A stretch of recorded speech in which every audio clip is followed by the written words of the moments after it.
जरा सोचिए, एक ऐसी शक्ति के बारे में जो सिर्फ अपने विचार से पूरे के पूरे शहर बना दे, जो तारों और ग्रहों को उनकी सही जगह पर टिका दे और देवताओं के लिए ऐसे हथियार गढ़ दे जिन्हें कोई हरा ना सके। आज हम बात कर रहे हैं ब्रह्मांड के उसी दिव्य वास्तुकार की, भगवान विश्वकर्मा।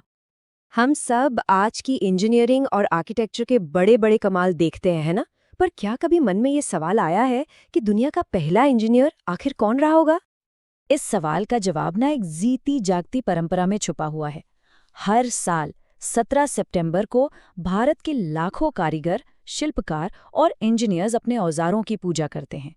ये सम्मान उस एक ही दिव्य शक्ति को जाता है जिन्हें क्रिएशन का देवता माना जाता है, भगवान विश्वकर्मा।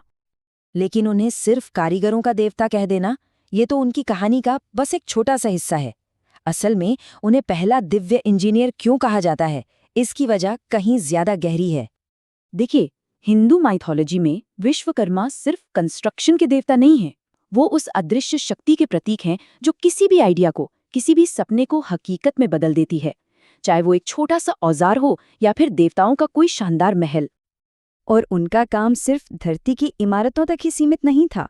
उनका कैनवस तो इससे कहीं कहीं ज्यादा बड़ा था, पूरा का पूरा ब्रह्मांड।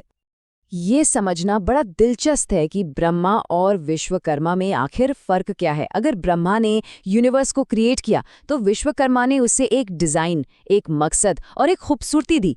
कह सकते हैं कि उन्होंने एक खाली कैनवस पर कला भर दी। माना जाता है कि उन्होंने ही ग्रहों को उनके ऑर्बिट में सेट किया ताकि यूनिवर्स में एक सिस्टम, एक व्यवस्था बनी रहे। शॉर्ट में कहें तो ब्रह्मा की बनाई दुनिया को रहने लायक और फंक्शनल बनाने का क्रेडिट विश्वकर्मा को ही जाता है।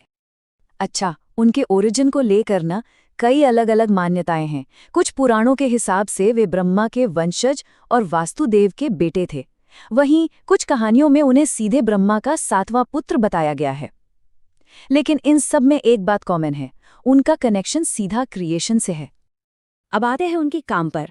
उनकी काबिलियत का सबसे बड़ा सबूत मिलता है उन माइथोलॉजिकल शहरों में जिनकी कहानियां आज भी हमें हैरान कर देती हैं।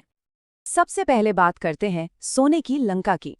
ये शानदार शहर भगवान शिव के कहने पर विश्वकर्मा ने माता पार्वती के लिए बनाया था, पर बाद में ये रावण के कब्जे में आ गया और अपनी भव्यता के लिए तीनों लोकों में फेमस हुआ।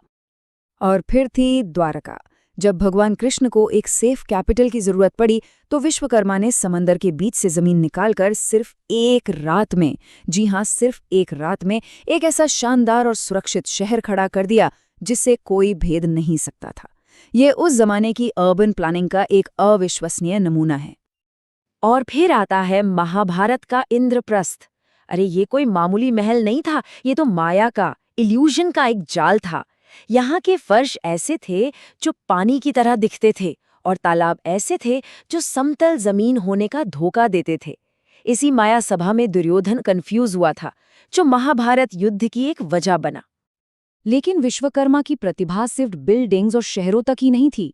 वो एक जीनियस इन्वेंटर भी थे, जिनकी बनाई टेक्नोलॉजी आज की कल्पना को भी चैलेंज करती है। उनकी सबसे फेमस क्रिएशंस में से एक है पुष्पक विमान, जिसे दुनिया का पहला एयरक्राफ्ट माना जाता है। और ये कोई ऐसा वैसा विमान नहीं था। इसकी दो खासियतें तो आज की फिजिक्स को भी चैलेंज कर दें। पहली, ये मन की स्पीड से उड़ सकता था, सोचिए। और दूसरी, इसमें चाहे कितने भी लोग बैठ जाएं, एक सीट हमेशा खाली रहती थी। मतलब एक इन्फिनिट कैपेसिटी वाला प्लेन। सिर्फ विमान ही नहीं, भगवान विश्वकर्मा देवताओं के चीफ आर्मरर भी थे। उन्होंने ही वो डिवाइन वेपन्स बनाए जिनसे देवताओं ने असुरों पर जीत हासिल की।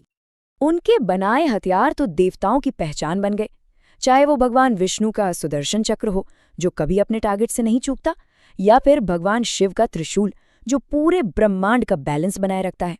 अरे उन्होंने तो महर्षि दधीची की हड्डियों से इंद्र के लिए वो अपराजय वज्र बनाया था, और कर्ण को जम से जो अभेद्य कवच और कुंडल मिले थे वो भी उन्हीं की रचना थी।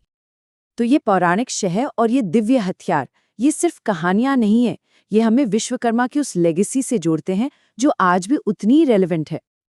तो आखिर में विश्वकर्मा सिर्फ एक माइथोलॉजिकल कैरेक्टर नहीं है, वो उस क्रिएटिव स्पार्क का सिंबल है जो हर आर्टिस्ट, हर कारीगर और हर इन्वेंटर के अंदर जलती है। वो हमें याद दिलाते हैं कि कुछ भी नया बनाना अपने आप में एक डिवाइन एक्ट है। ये बात उनकी भूमिका को कितने खूबसूरत तरीके से बताती है। वह दिव्य चेतना जिसने सृष्टि को कला, विज्ञान और प्रौद्योगिकी से सजाया। मतलब उन्होंने यूनिवर्स को सिर्फ बनाया नहीं, उसे सुंदर बनाया, उसे फंक्शनल बनाया। तो सवाल ये उठता है कि अगर मिथोलॉजी ने हमें एक ऐसा आर्किटेक्ट दिया जिसने पूरे ब्रह्मांड को डिजाइन किया, तो हम आज अपनी क्रिएटिविटी से क्या बनाने के लिए और इस दुनिया को कैसे बेहतर बनाने के लिए प्रेरित हैं?